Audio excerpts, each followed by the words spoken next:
and then we're going to take 1 egg and crack that into the sugar.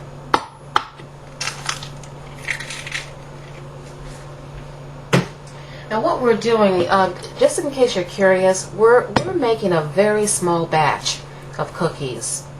So you should be able to get at least a couple of dozen out of this batch. And so you're going to take, mix in your egg, you've got your vanilla extract, you have your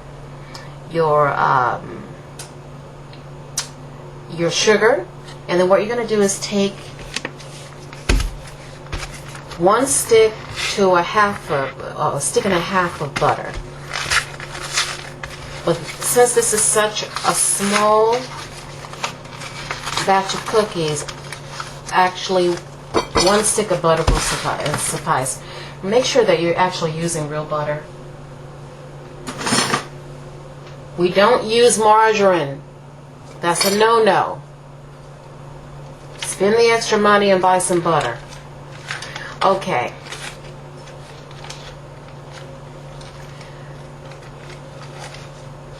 Now, the stick of butter that I'm using is had some time to soften. But there are times where I might be in a hurry and there isn't time to soften butter. So I cut it in right from the refrigerator.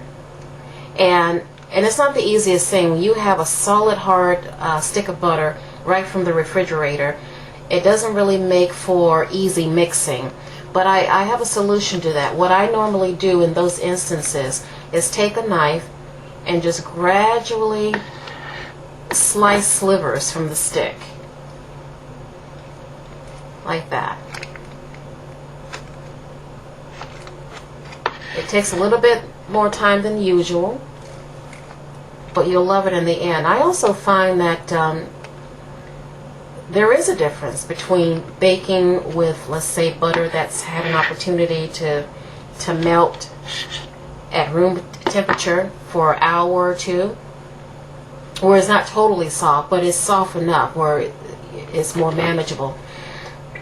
Between the butter that you pull out of the refrigerator, there's actually a difference in texture after you've baked the cookie. And you know, through my years of experience, I actually like the cold butter baking method. I really do. Somehow the cookie tastes better. It looks better. I like that texture. I like the taste of it. There's I think a crunchy, well, not crunchy, but crispier taste and feel to the cookie. Whereas when you're baking with totally soft butter that's been there, and you include that with your batter, when you bake up the cookie, somehow it doesn't crisp up. It's more like a flatness to the cookie. It's kind of hard to explain. You would have to actually try both methods to understand what I'm saying here.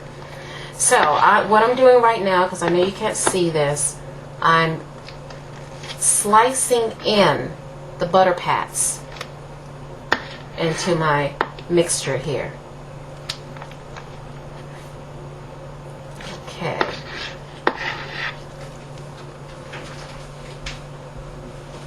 Now, you're going to take your mixing spoon, and remember, you have your dry ingredients on the side in another bowl. That's your flour, your baking soda, and your salt. So what you're really focusing on now is your egg, your vanilla extract, your butter, and your sugar. So you're going to mix that in. And, you know, if it's easier for you to mix your ingredients over the hand mixer, go ahead. I don't want to be a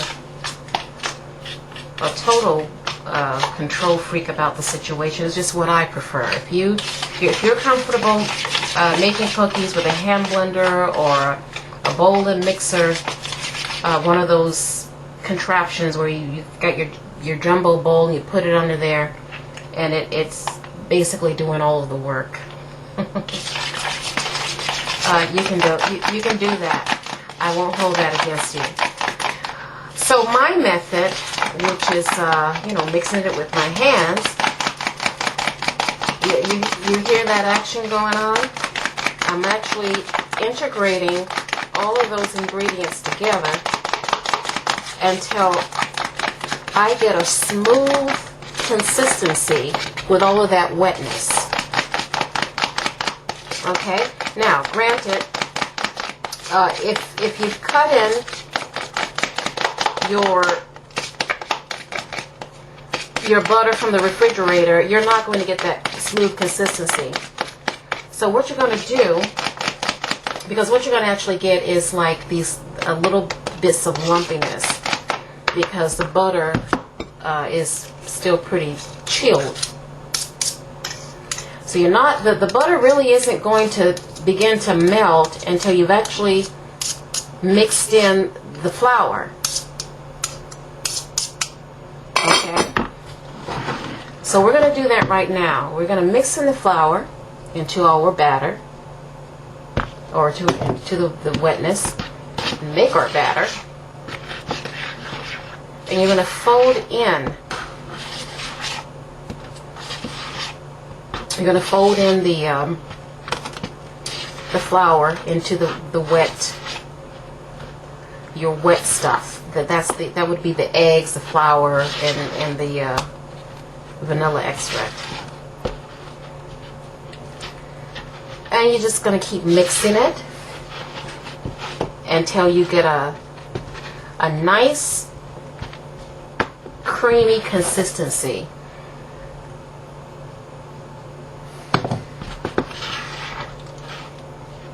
Make sure you have your oven set at 350 degrees. And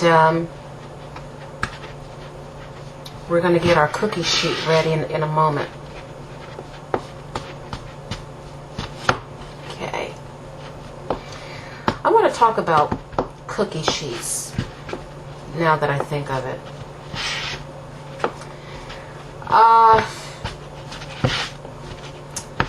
I notice that a lot of bakers, a lot of cookie bakers, especially the ones on TV,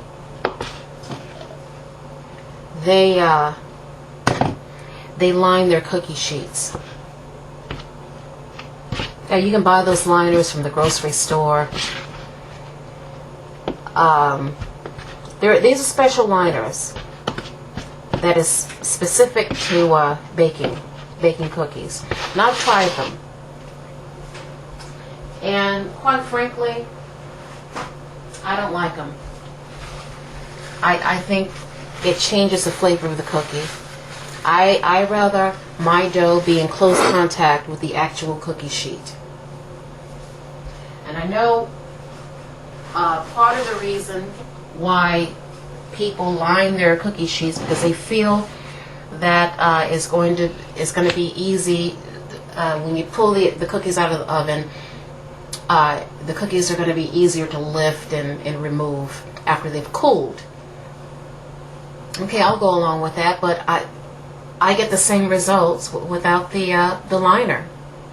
Okay, and the other reason obviously would be it's easy cleanup. All they have to do is remove the cookie sheet and maybe wipe the remaining oil or moisture from the sheet itself, and so there's not much cleanup when you use the liners.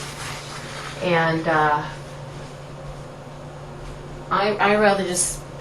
I prefer cleaning my cookie sheets rather than using the liners to alter the taste of my cookie. So I'm going to get my sheet. I have a few of them here that I use.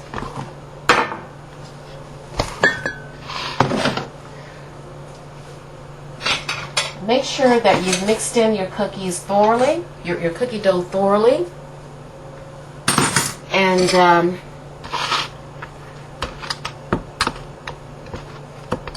here's a couple of things you should watch for when you're mixing your cookie dough. You want to watch for consistency where is very silky smooth and manageable. You don't want a cookie dough that's too wet or too dry. I talk about that in my blog at www.cookiegoddessbutique.com, and you can go and read that after the show. There are two methods of plating your cookie into the sheet. I prefer the drop dough method. Now we're doing a basic sugar cookie, and there's two ways to bake that kind of cookie. You can do the drop dough method, or you can do the roll dough method. Okay, the roll dough method, it's a little bit more of a process. This is where you really don't want your dough to be dry at all. You want to be able to knead and handle your dough with your bare hands. You're going to wrap that up and put it in the refrigerator to cool for an hour or two to solidify that dough. And then after it's had a time to chill, you take that out and you take your rolling pin and you roll it out, and you can make all sorts of shapes from the cookie dough. Well, we're not doing that today. We're like I said, this is easy, this is fast. We're doing the drop dough method. All you merely need is a couple of things. You can either use a small ice cream scoop or a spoon. Okay, and you just take a small dollop of your dough and you drop it in on the sheet. Make sure that you don't take too big of a dollop, because depending on the consistency of your dough, if it's too wet, it's going to spread and morph into each other. You don't want that. Okay. So what we're not doing is making jumbo cookies. We're making average size cookies that doesn't require a huge dollop.